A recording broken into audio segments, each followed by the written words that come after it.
Good. This is for lesson 118 for Wednesday, May 6th. Okay, so for our first question, it has a graph with some temperatures recorded, and it has three parts, A, B, and C. A, on which day was the temperature the highest? So if we look at the graph provided, we can clearly see that Wednesday, the temperature was the highest. It is the highest dot on the graph. So go ahead and mark Wednesday on that. What is the highest temperature on Tuesday? So if we look at the dot on Tuesday and follow it over, it's going to be somewhere between 55 and 60 degrees. So I will let you estimate that one and pick the best answer. It will be labeled degrees Fahrenheit. So when we return to school, you'll want to make sure you label things degrees Fahrenheit or degrees Celsius. C, from Monday to Wednesday, the high temperature went up how many degrees? So the high temperature on Monday is 50 degrees. The high temperature on Wednesday is 65 degrees. So to find the difference, we'll go 65 degrees Fahrenheit minus 50 degrees Fahrenheit, and you'll find the difference. So go ahead and pause the video and figure that out. 65 degrees minus 50 degrees. All right, now I'll move to number 2. When you're ready, go ahead and press play. Number 2, divide 90 by 21. So here is our problem.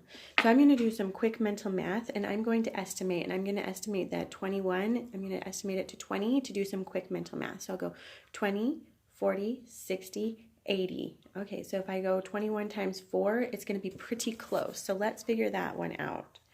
21 times 4. So 4 times 1 is 4, and 4 times 2 is 8. So that puts us in there at 84. So I will put above my 0, 4, and that's 84. And I'll subtract. 90 minus 84 is 6. So that gives me 4 with a remainder of 6. So that's number 2. Number 3, I'm going to help set you up and get you started, and then I'll let you figure it out. Number 3, 250 divided by 42. Now again, I'm going to estimate, and I'm going to drop 42 down to 40 and count on my fingers to get a close estimate. So let's go 40, 80, 120, 160, 200, 240. So that'd be 6 times. So let's multiply that out and see if we are close. 42 times 6. So 6 times 2 is 12. Carry my 1. 6 times 4 is 24, plus 1 is 25. All right, so looking at it, that's 252. So that's higher than 250. So I need to drop it down. So that makes it 5. So let's go 42 times 5 to figure out where we are at here. 5 times 2 is 10. So write my 0, carry my 1. 5 times 4 is 20, plus 1. So our answer is 210. So we'll put that here and subtract, and you'll get your remainder. So I'll let you subtract and find your remainder there. Very good. Let's move to number 4. Go ahead and pause the video and finish that problem, and I'll get started on number 4. Number 4, 441 divided by 21. All right, so I'm going to go ahead and estimate again, and so that we can figure out. So I'm going to drop it down to 20. So we have 20, 40, 60, 80, 100.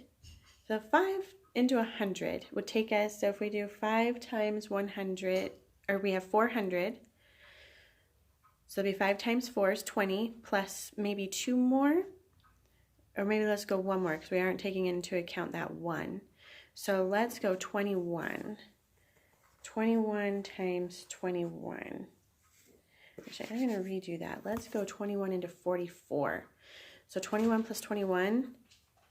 So 21 times 2 is 42. So I'm going to put a 2 here and go 42.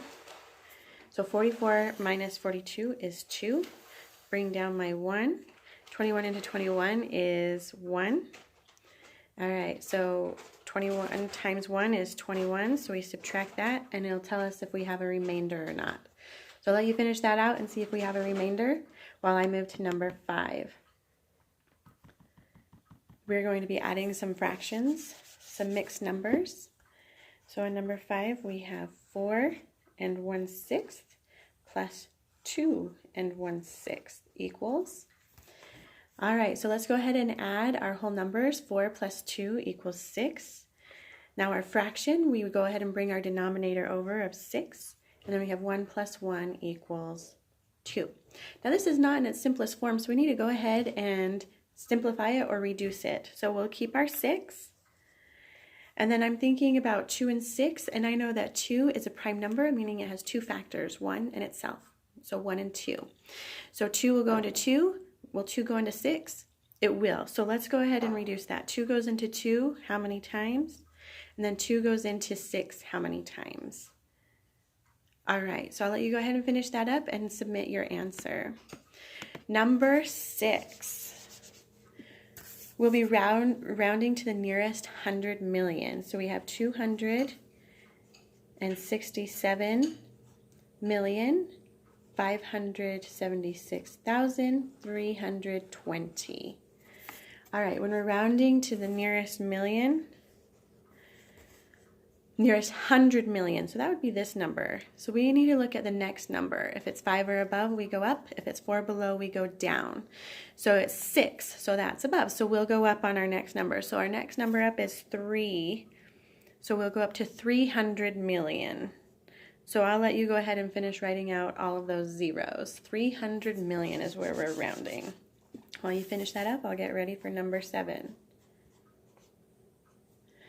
In Jahara's first 9 games, she earned 90, 95, 80, 85, 100, 95, 75, 95, and 90 points. Match the correct number to the median, range, and mode. So first thing I'm going to do is write those numbers in order from least to greatest to figure out our median, mode, and range. So our lowest is 75. So I'm going to go ahead and write that. Then we have 80, 85, 90, 90, 95, 95, 95, and 100 is our last one. So I had to put that 100 on my second one. Let me back up here so you can see all of them. Okay, so we have 9. So to find our median, we're going to find the middle number, which will be our 5th number. So we can go 1, 2, 3, 4, 5. So our middle number is, so our median is 90. Now our mode is the number that we see the most of. So if we look on here, what number do we see the most of? We only have 1, 1, 1, 2, 3, and 1. So let's go to those 3. So here's our mode. Our mode's going to be 95. Now our range is the range of points it is. So we'll take our largest number and subtract our smallest number. So I'll let you figure out the range, which would be 100 minus 75 will tell you your range. So go ahead and figure that out and submit your answer on that, and I'll move to number 8. Rename 2/3 and 3/5 so they have a common denominator of 15. So we have 2/3 equals how many of 15, and then we have 3/5 equals how many of 15. All right, so to start off here, I'm going to look at this, and I'm going to look at 3. What do I need to multiply 3 by to make 15? So what's 15 divided by 3?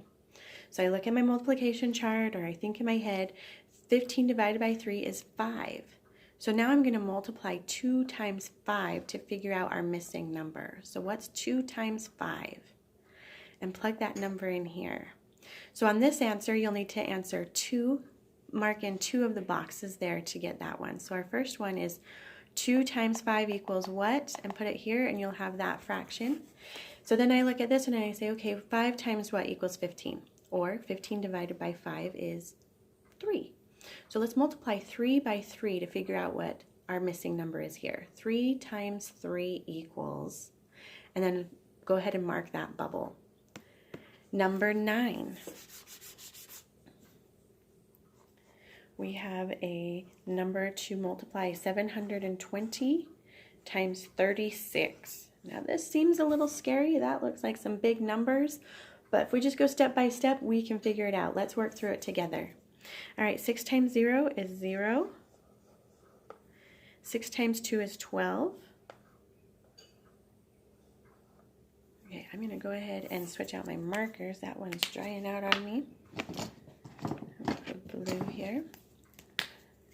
This is 12. Carry my 1. 6 times 7 is 42 plus 1 is 43. All right, now I'm going to go ahead and put my 0 here because now we're multiplying by 30. So we'll put our 0 and then just multiply by 3. So 3 times 0 is 0, 3 times 2 is 6, and 3 times 7 is 21. All right, now I have those two numbers. I just need to add them up. So we have 4,320 plus 21,600. So I'm going to let you add those up and submit your answer. All right, number 10, we have shapes. We have a they're 3D shapes. So you just need to label them.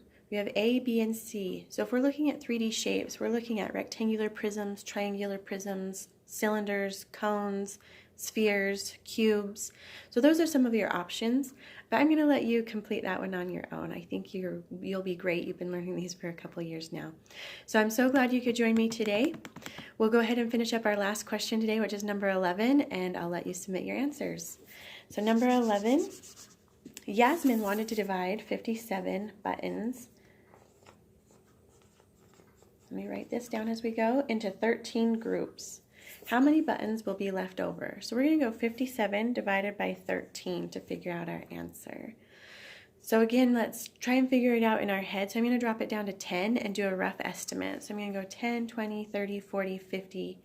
Okay, so I get 5, but then I'm looking at that 3, and that's going to put us over. So I'm going to go ahead and drop down to 4, 13 times 4, and see what we come up with. 13 times 4. So I know 4 times 3 is 12. Carry my 1. 4 times 1 is 4 plus 1 is 5. So that was a pretty close estimate. That gives us 52. So I'm going to put 4 above my 7 and write 52.